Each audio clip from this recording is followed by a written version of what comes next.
তারেক রহমান সাহেব বাংলাদেশে রাজনীতি করবে মাননীয় স্পিকার, এটাই খুব একটা স্বাভাবিক ব্যাপার মাননীয় স্পিকার। বাট আমার কথা হলো, তারেক রহমান সাহেব তো 4 বছর কোনো কথা বলেননি। এই একটা কথা বলেছে, এত গাত্রদাহ হয়ে যাচ্ছে আওয়ামী লীগের।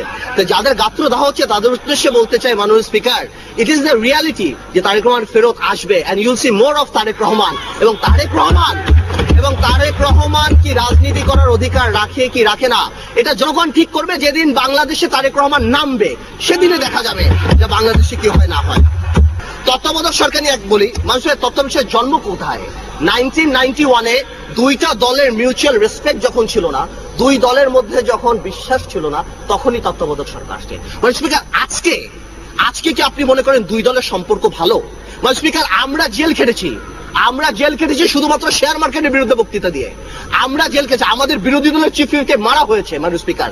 আমাদের এত লক্ষ লক্ষ মামলা মাননীয় স্পিকার, বিরোধী দলীয় নেত্রীকে বাড়ি থেকে যেভাবে বের করা হয়েছে মাননীয় স্পিকার, তারপর আপনি মনে করেন দুই দলের সম্পর্ক ভালো? আজকে তারেক রহমান সাহেবকে নিয়ে মাননীয় স্পিকার বলা হয়। মাননীয় স্পিকার, আমি একটা কথা শুধু বলতে চাই, তারেক রহমান সাহেব বাংলাদেশের রাজনীতি করবে মাননীয় স্পিকার, এটাই খুব একটা স্বাভাবিক ব্যাপার মাননীয় স্পিকার। বাট আমার কথা হলো, তারেক রহমান সাহেব তো 4 বছর কোনো কথা বলেননি। এই একটা কথা বলেছে, এত গাত্রদাহ হয়ে যাচ্ছে আওয়ামী লীগের। তো যাদের গাত্রদাহ হচ্ছে তাদের উদ্দেশ্যে বলতে চাই মাননীয় speaker, it is the reality যে তারেক রহমান ফেরত আসবে, and you'll see more of Tarique Rahman. এবং তারেক রহমান কি রাজনীতি করার অধিকার রাখে কি রাখে না, এটা জনগণ ঠিক করবে। যেদিন বাংলাদেশে তারেক রহমান নামবে, সেদিনে দেখা যাবে যে বাংলাদেশে কি হয় না হয়। মাননীয় স্পিকার,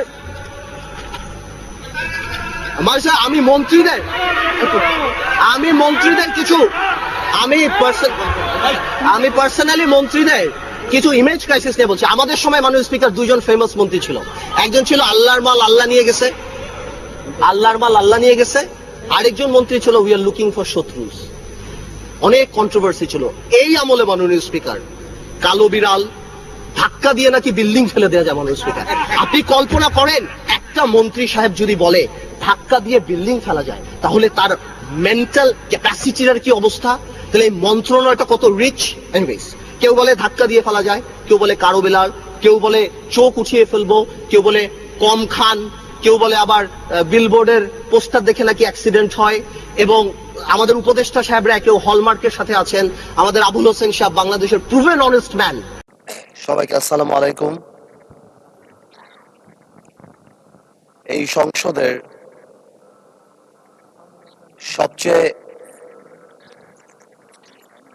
সবচেয়ে সৌন্দর্য হলো স্বৈরাচার সরকার, যার বিরুদ্ধে আমরা 15 বছর লড়াই করেছি, তাদের পক্ষের কোনো মানুষ এই সংসদে নেই।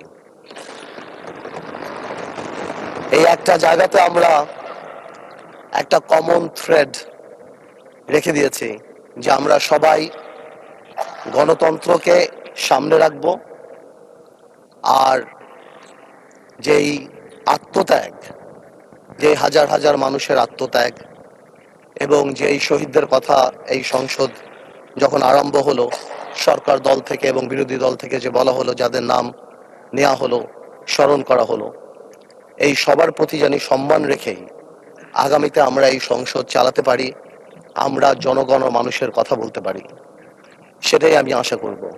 আমি দেশনেত্রী বেগম খালেদা জিয়ার ব্যাপারে কথা বলতে গেলে আমি অনেকক্ষণ কথা বলতে পারি, আমি বেশিক্ষণ বলবো না। আমি এখানে এতক্ষণ বলবো, যেই আত্মত্যাগ 17 বছরে আমি ব্যক্তিগতভাবে কাছ থেকে দেখতে পেয়েছি, যেই কষ্ট এবং যেই দৃঢ়তা, আমার কাছে মনে হয় আজকে জাতীয়তাবাদী শক্তি যেখানে দাঁড়ানো,